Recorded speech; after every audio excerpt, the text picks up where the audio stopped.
I just came back from vacation, an 8-day vacation over the 4th of July. I went to Brainerd for about 5 or 6 days with my family. So my wife, my daughter, met my parents out there in Brainerd. If anyone knows where Brainerd is, it's about a 2.5, 3-hour drive from Grand Forks here. And then we spent the actual 4th of July and a couple of days after, for 2 or 3 days after the 4th of July at my in-laws' place. So that was a pretty good vacation, longest vacation I've had in a long time. 8 days is a long time from training. So I wasn't able to train at all. Well, no, I was able to train on vacation. It just wasn't able to do like my normal training. And that's something that I'm going to talk about in this video between sets is I think there's a lot of bad takes on training or not training on vacation, or how to approach all that stuff while you're on vacation, what you should, what you shouldn't do, what you shouldn't focus on, all that kind of stuff. So I'm going to talk about that. And then I got a question about a specific Instagram account, a big Instagram account though wasn't specifically mentioned in the question, but I know who they're talking about with that question. I'll get to what that question is later on this video, but it's kind of funny. I want to talk about it. Anyways, the plan for the day is some lateral jumping, probably 10 to 12 minutes. I'm doing some jumping for height, some jumping for distance. I got these new Belgian steel crash pads, so I'm going to jump over those. Then I'm going to snatch, power snatch plus an overhead squat, then I'm going to back squat, and then I'm going to do some stiff leg dead. So that's the plan for the training session. Let's get after it and have fun.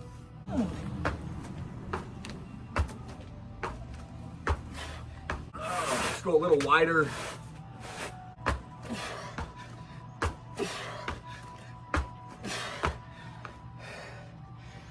That was actually harder than I thought it was going to be. These boxes are 6 inches high, so it's 12 inches for the height. I don't know what the depth is and the width. The width is of these probably, I don't know, it looks like 3 feet probably. I like how these ones are forcing you to get at least a little bit of height and a little bit of distance with each jump, but you're not maxing out the height or the distance. It's a good challenge. These lateral change of direction jumps I think are pretty underrated. I don't see many people doing them on social media. I don't see them very common just in like strength and conditioning generally. You see a lot of consecutive jumping if it's like linear distance or if it's vertical and like linear vertically, but not so much back and forth for distance. So these are a really good change up. I think it's a good challenge. It's a lot harder than people would expect them to be.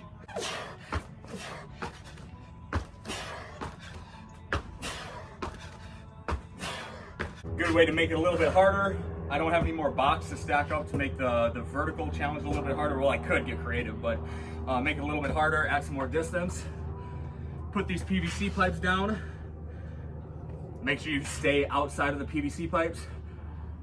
I like using these because it's going to up the stakes a little bit, because obviously if you land on the PVC pipe, you're going to roll an ankle. So it's a good incentive to perform it well.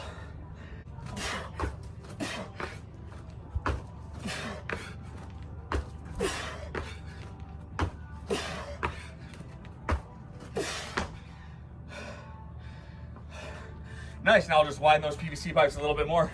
Roll out the PVC pipes. Get a little bit more width with each jump. Now I'm gonna have to be really precise because I don't wanna have 1 foot on the patio, 1 foot on the grass here. So be really precise, try to max out this distance. Still have to get height over the box too. See how this one goes?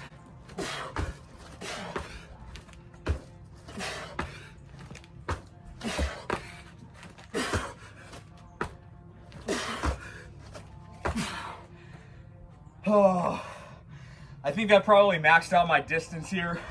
Starting to get stuck in the mud a little bit. I wanted these to be somewhat fluid, somewhat quick off the ground. That's probably where I'm at for today. Let me get my Ghost. Shout out to Austin Yoakum. Big fan of the Ghost energy. Oh, so I was just on an 8-day vacation. I'm gonna talk about training on vacation, or what to do, what kind of mindset to have on vacation, because I don't know if you follow Ben Bruno or not. He's one account that really comes to mind. And I like Ben Bruno, by the way, so I'm not even insulting him. I think he puts out a lot of really good content. But he's one of these guys that would say, because I know I've seen him post this on Instagram, that like during the holidays, it's a time to relax. Don't worry about training. Don't worry about your diet. Live a little bit. Relax, eat that piece of pizza. Don't worry about training. Don't worry about exercising to offset all the extra calories you're eating with the poor food around you. And just generally speaking, I think that's really bad advice. Unless you're the type of person that is like has really strong willpower and can resist overindulging in something like ice cream and pizza and all of these treats that are gonna be around when you're with family on holiday. And if you have really strong willpower, then sure, like go ahead and have a couple slices of pizza. Go ahead and have a couple of scoops of ice cream. But even for me, like that is not a good strategy for me, and I know that's not a good strategy for most people. What ends up happening if you're on a week-long vacation, you're gonna get kind of fat. Yeah, it's not gonna be like super noticeable, but you're gonna notice when you get back into training. My goal when I was on this vacation was to burn as many calories as I can while exercising so that it can offset all of the extra calories that I was gonna eat throughout the day. It was to elevate my heart rate, keep my heart rate elevated for an extended period of time, give my body some metabolic stress. I know I'm not gonna be able to use barbells. I know I'm not gonna be able to squat heavy. I know I'm probably not gonna have space to do a bunch of plyos and sprints and all that kind of stuff. And you don't wanna do that on a resort anyways. You're gonna get a lot of weird looks. Usually I wouldn't care about that. Usually I don't care about that.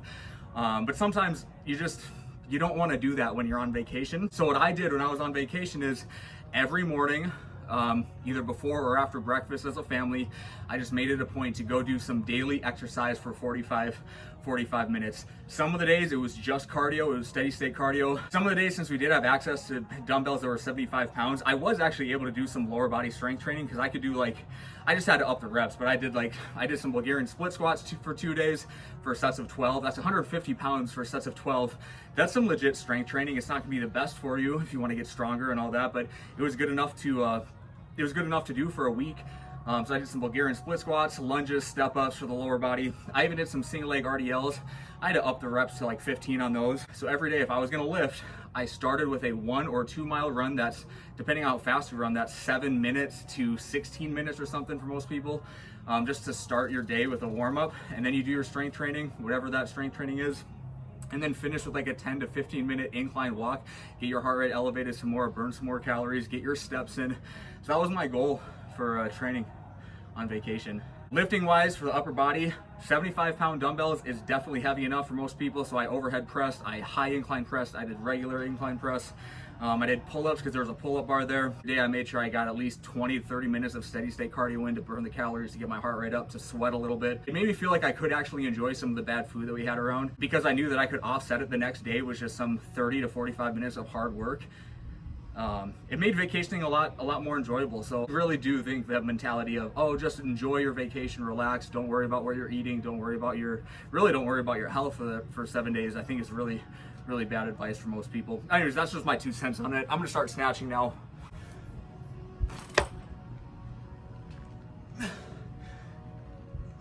My power snatch plus overhead squats.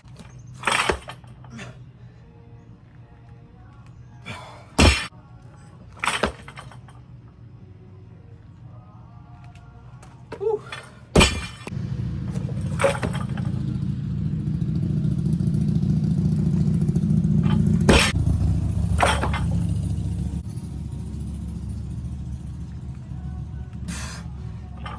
That overhead position feels gross. My timing under the bar feels so bad. Fuck. There we go. Oh yeah. There we go. Oh.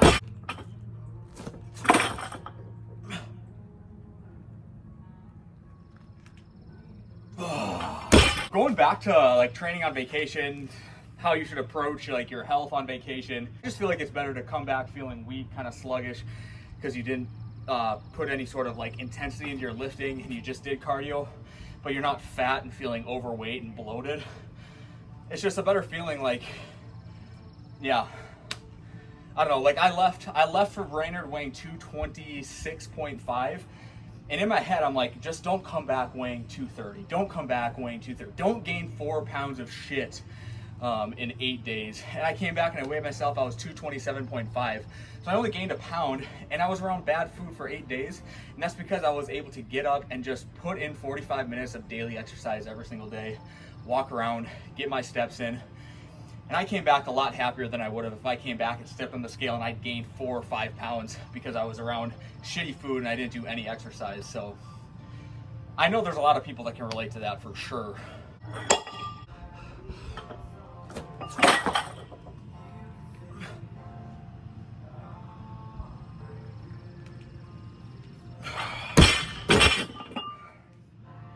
All right, time to squat. All right, gonna do my first set of squats here. 445 on the bar. Gonna hit a set of 7.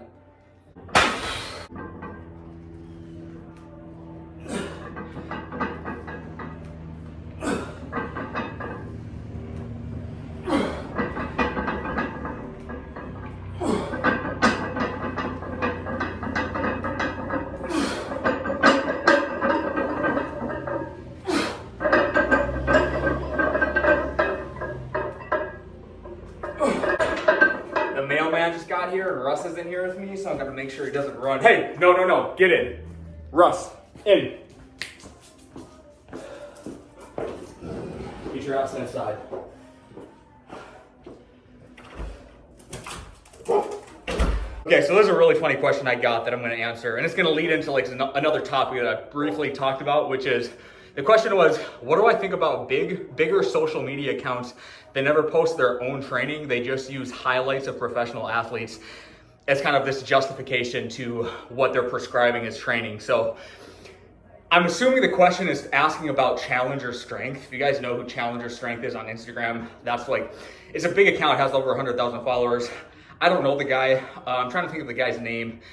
It'll catch up to me. I'll figure it out, but that's what he does. He posts like highlights of John Morant and Anthony Edwards. These professional athletes who are really good, they'll post highlights of them, and then mix in between the highlights, they'll post training clips of like their youth athletes doing a certain sort of plyometric drill or some sort of speed drill, insinuating that that drill is what's gonna get them to perform like these high-level professional athletes. It's a really weird thing. So what do I think about that? Like, I don't really care about other social media accounts and how they try to market their stuff. It is kind of dishonest, I think, because I know their intention is to sell their own training methods and using the success of professional athletes that they've probably never met before as a way to sell their stuff, which is, yeah, it's dishonest. But it's like, why don't you just post your own shit? Like, why don't you post yourself doing some of this stuff? Like I talked about in a previous video, I've never seen Fred Duncan actually perform a clean. I've never seen Justin Lima perform a snatch. And I'm not specifically talking about them when answering this question, but like, why do these big accounts, they never post their own training? And I just don't get it. I don't get why you don't do that, because which kind of leads me to the next thing, which I've been asked so many times before, not recently, but like, what do I think of other coaches who don't train, or other coaches who are out of shape? It just doesn't make sense to me. How can you be in the strength and conditioning field? How can you be in the fitness field and you're like fat and out of shape and you don't train? Maybe you know how to do certain lifts and certain movements with technical proficiency, but you can't put any load on the bar. Or, you know, I don't get it. Why would you? Actually, I did see this on Twitter. Some Twitter account, a big Twitter account, I don't remember the name, posed that question. Like, for those coaches who are in strength and conditioning but don't train themselves, can you answer why you don't train yourself? And then you see the replies, and there's like people in the replies who get mad and they'll say, well, I have some sort of disability. It's like, well, yeah, like maybe you're an exception, but there's a lot of people who don't have disabilities who are fat and lazy and don't train, and they're high-level coaches. It just doesn't make any sense to me, man. I'm gonna keep talking about this. I'm gonna do my next set. I just added 5 pounds, a little 2.5 on each side. So upping this to 450 for a set of 6 now.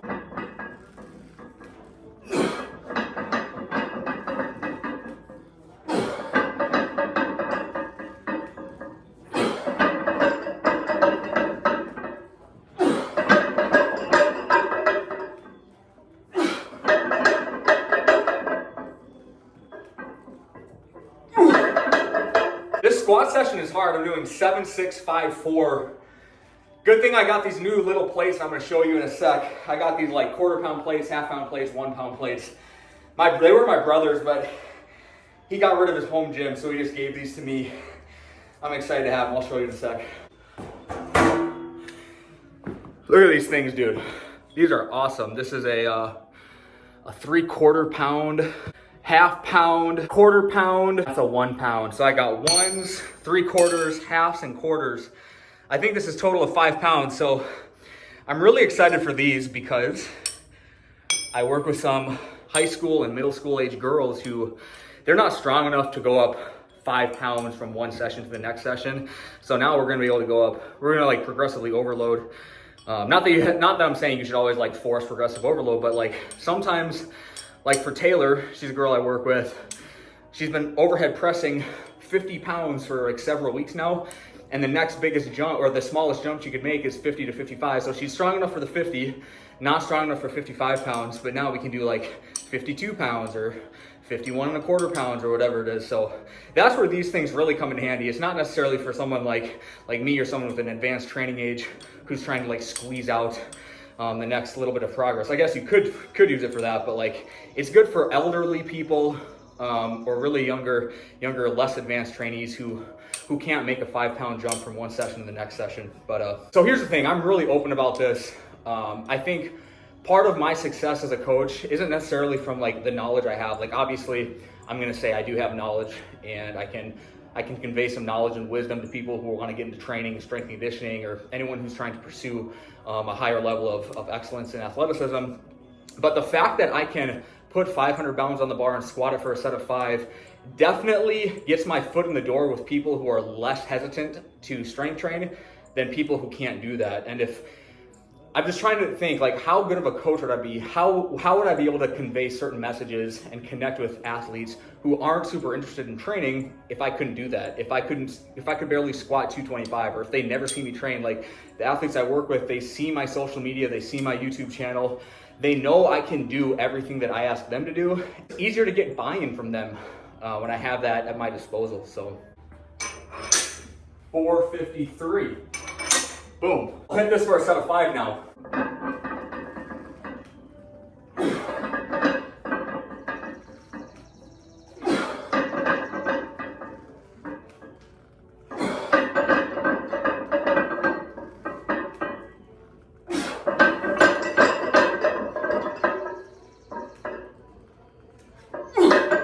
But anyways, accounts that don't ever post their own training, but they are on social media, like they're really active on social media, and they're posting maybe their clients a little bit, but mostly they're just posting highlights of like professional athletes, and then trying to explain the athletes' athletic abilities via drills that they would prescribe that they won't show themselves.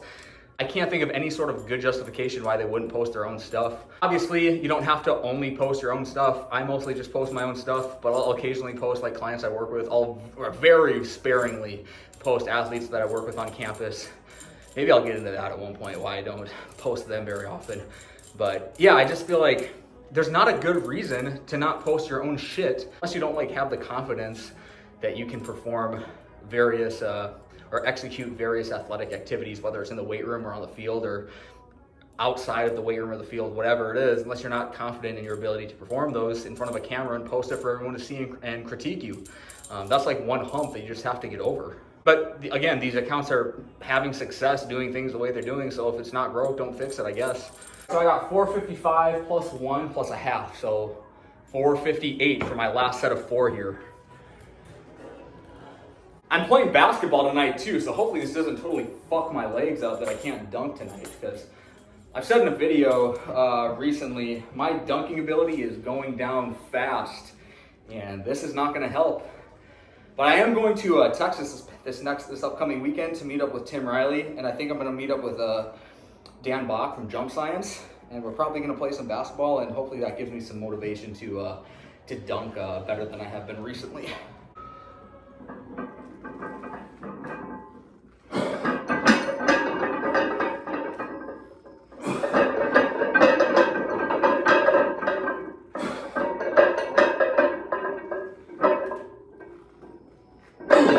Hard squat session. Now I got my stiff leg deads. I just got a density set of 10 to 12 minutes. I think it's 12-minute density set coming up. All right, density set of the stiff leg deads, 12 minutes here. I'm going at 475, so it's pretty heavy. I think it's pretty heavy. I don't want to go too light. Yesterday I did the Pendlay rows. Yeah, I did Pendlay rows for a density set of 10 minutes. I put 110 kilos on the bar, which is too light. I ended up doing like, I lost count, I did so many reps, it was like over 40. It might have been like 45 reps in 10 minutes. So I want to go heavier so that I don't lose track of reps, and I want to be able to get some heavy, hard, quality, effective reps in, take the rest I need, so I don't want to be feeling like I'm constantly having to work and constantly having to get reps with really short rests with that clock going. So I'd rather kind of be racing the clock to squeeze out a few extra reps, not to squeeze out an extra 15 to 20 reps, if that makes sense. All right, here we go.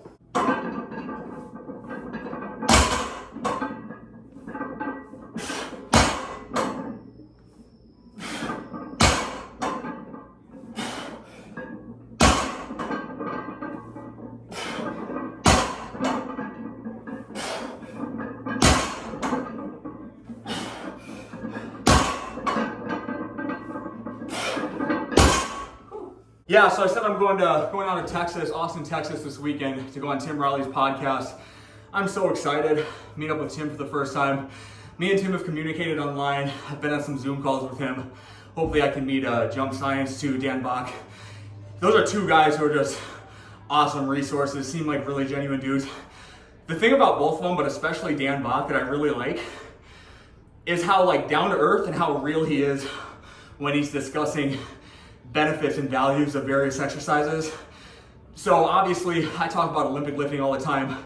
I talk about why I feel like it's valuable for everyone, not just Olympic weightlifters, why it's valuable for athletes or even just like general strength and conditioning. Dan Bach made a response video on YouTube, you should check it out. A response video to me, and everything he said was accurate and true. He didn't mischaracterize anything I said. He never strawmanned me. Me and him pretty much agree on all of the value of the Olympic lifts that they can provide. He just has a different take on when and why it should be applied. And so I talk about like anti-Olympic lifting people. I wouldn't put him in that bucket, but he definitely has a little bit of a different take on the Olympic lifts than I do.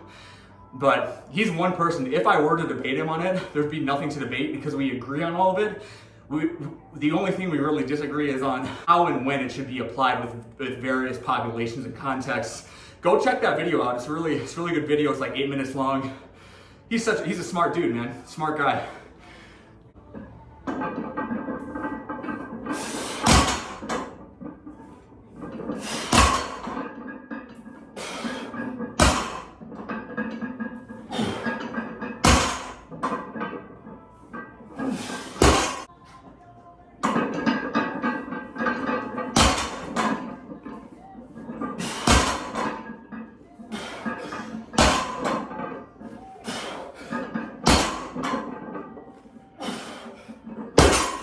About 3 minutes left. Hopefully do one more set.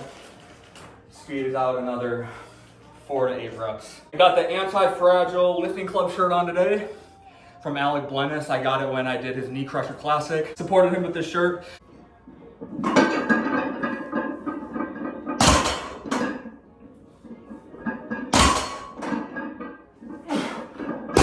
Yeah, I'm doing one more.